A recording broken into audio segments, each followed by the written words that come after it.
ആചാര്യജി ശരിയായ ഗുരുവിനെ എങ്ങനെ തിരിച്ചറിയാം? എന്തെന്നാൽ എല്ലാ വഴികളും കാണിക്കുന്നത് മനസ്സല്ലേ? ഇത് എപ്പോഴും ഒരു സങ്കീർണമായ ചോദ്യമായിരുന്നു.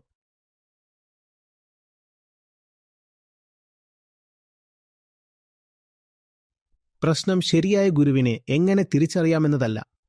നിങ്ങൾ ചോദ്യം അല്പം മാറ്റിയാൽ അതിനുള്ള ഉത്തരം കൂടുതൽ വ്യക്തമായിരിക്കും.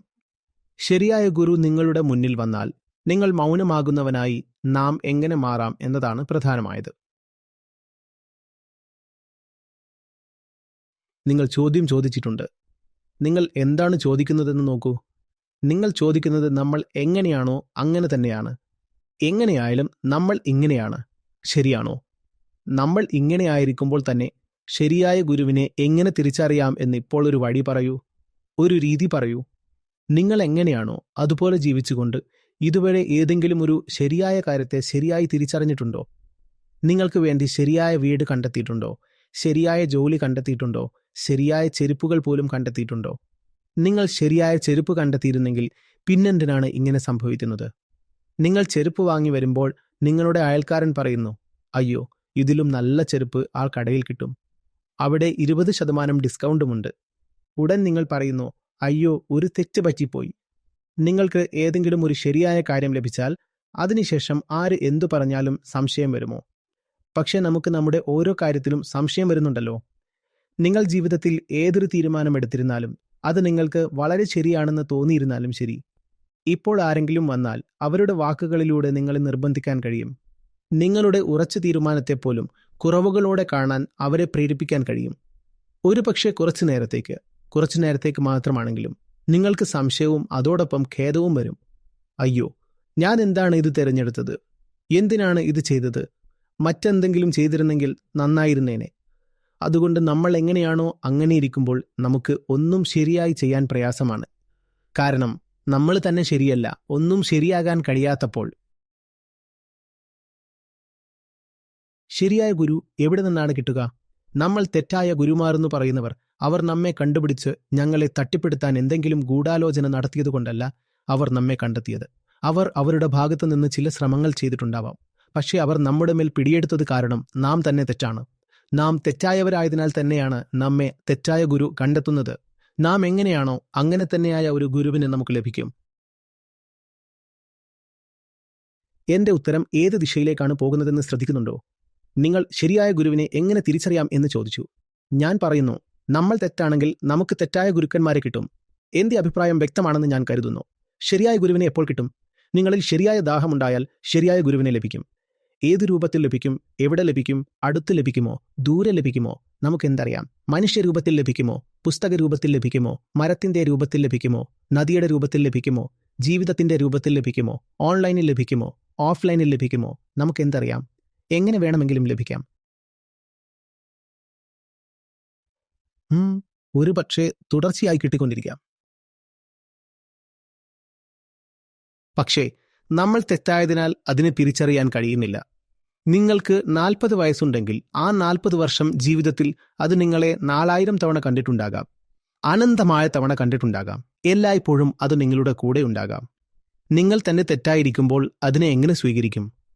പക്ഷേ നിങ്ങളിതാ ഇങ്ങോട്ടും അങ്ങോട്ടും 5 മുതൽ 7 വരെ ചമ്മച്ചുകളെ സ്വീകരിച്ചിരിക്കുന്നു.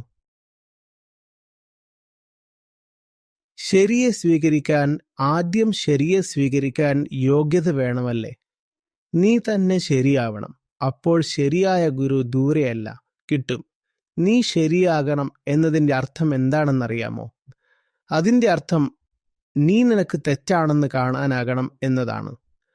ആരെങ്കിലും താൻ തെറ്റാണെന്ന് മനസ്സിലാക്കുമ്പോൾ അവൻ ശരിയാവുന്നു.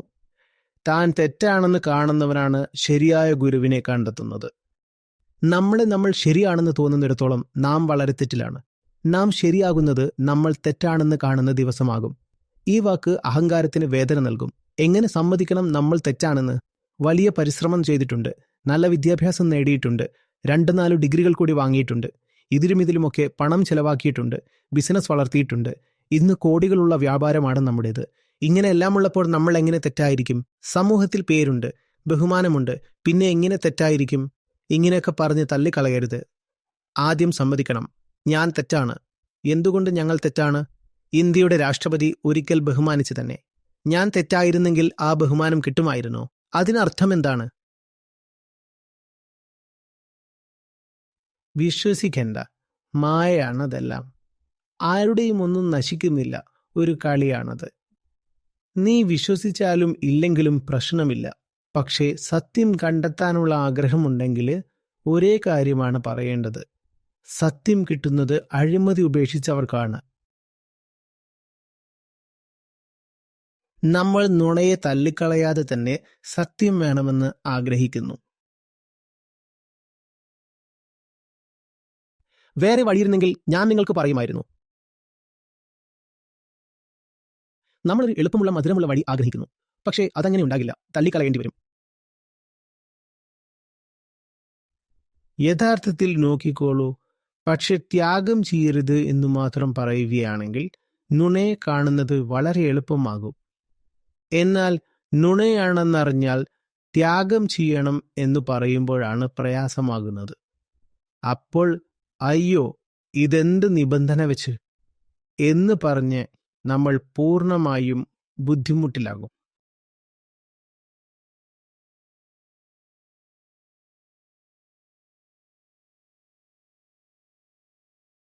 ആത്മാവാണ് ആദ്യ ഗുരു.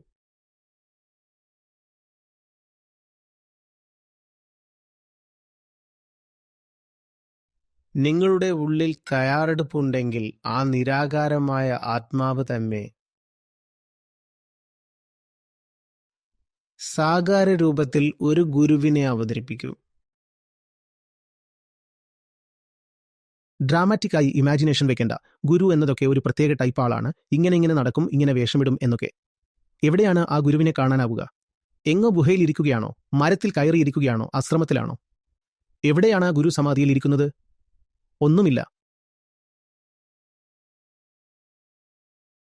നിനക്കുള്ളിൽ ആ ദാഹമുണ്ടാകണം, ആ വേദന ഉണ്ടാകണം, ജീവിതം പൊള്ളയായതായിരിക്കുന്നു എന്ന ബോധം വരണം, സത്യം വേണമെന്ന്. അപ്പോൾ സത്യമായ ഒരു ഗുരുവിനെ നീ കണ്ടെത്തും. പിന്നെ യാതൊരു കള്ളഗുരുവും നിന്നെ മണ്ടനാക്കാൻ കഴിയില്ല. എന്തുകൊണ്ടറിയാമോ? കാരണം നീ ഇത്രയും മൂർച്ചയുള്ളവനായിരിക്കും. നീ കാണാൻ ഏറ്റവും ബുദ്ധിമുട്ടുള്ള കള്ളം പോലും കണ്ടുപിടിച്ചിരിക്കും. ഏത് കള്ളം? നിന്റെ സ്വന്തം കള്ളം. താൻ്റെ സ്വന്തം കള്ളം കാണാൻ കഴിയുന്നവൻക്ക് പുറത്തുള്ളവന്റെ കള്ളം പിടികൂടാൻ ഒരു ചുമട്ടുമില്ല. നമ്മുടെ ഉള്ളിലെ കള്ളത്തോടുകൂടി നമ്മൾ ഇമാനദാരിയോടെ ഇരുന്നാൽ പുറത്തുള്ള കള്ളങ്ങളെ നാം ഉടനെ പിടിച്ചു പറയും, ഇത് കള്ളമാണ്. പുറത്തുനിന്നു വരുന്ന കള്ളന്മാർ നമ്മളെ വഞ്ചിക്കാറുണ്ട്. അതിന്റെ കാരണം നമ്മൾ അകത്തുനിന്നു തന്നെ കള്ളക്കാരാണെന്നതാണ്. കള്ളമായ തർക്കങ്ങളിൽ, ബന്ധങ്ങളിൽ, കാര്യങ്ങളിൽ കുടുങ്ങാൻ നമ്മൾ ഇതിനകം തന്നെ തയ്യാറാണ്. മുന്നേ നിന്നാണ് ആ ഒരുക്കം. പിന്നെ നമ്മുടെ മുന്നിലിരിക്കുന്ന ആ കള്ളൻക്ക് നന്നായി അറിയാം നമ്മളെ പിടികൂടാൻ എളുപ്പമാണെന്ന്. അതിനാൽ അവന് ബുദ്ധിമുട്ടൊന്നുമില്ല നമ്മളെ കൊടുക്കാൻ. നിങ്ങൾ അകത്തുനിന്ന് സത്യസന്ധരാകൂ. നിങ്ങളുടെ ഉള്ളിലത്തെ ഓരോ കള്ളത്തെയും ഞാൻ സഹിക്കില്ല എന്ന നിലപാടിൽ ഉറച്ചിരിക്കൂ. അങ്ങനെ ചെയ്താൽ പുറത്തുനിന്ന് ആരും ഒരു കള്ളം പറഞ്ഞ് നിങ്ങളെ കൊടുക്കാനാവില്ല.